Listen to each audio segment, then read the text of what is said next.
آمادہ کیا کہ آئیں واپس ہندوستان، اور اس انجیکشن کے حوالے سے مسلمانوں نے ہند کو منظم کرے اور جمع کرے۔ تو یہ پھر تحریک پاکستان جو ہے، چونکہ مسلمانوں کے جذبات کے ساتھ اس کی ہم آہنگی، معجزہ ہو گیا کہ مسلم مائنورٹی کے پروونسز نے کس طریقے سے یکجا اور یکسو ہو کر اس موومنٹ کو سپورٹ کیا، حالانکہ انہیں معلوم ہے کہ کسی بھی حساب سے ان کے تو پاکستان میں شامل ہونے کا کوئی امکان تھا ہی نہیں، بلکہ تحریک مسلم لیگ اصل میں مائنورٹی پروونسز کی تحریک تھی۔ جو صوبے بعد میں پاکستان میں شامل ہوئے ہیں ان میں سرحد میں تو کانگریس کی حکومت تھی ٹل دی لاسٹ ڈیٹ،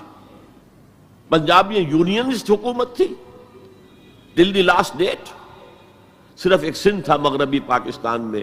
کہ جو وہاں مسلم لیگ کی حکومت تھی۔ ہاں، بنگال میں مسلم لیگ کی حکومت تھی، اور بنگال ہی مولد ہے جہاں ولادت ہوئی ہے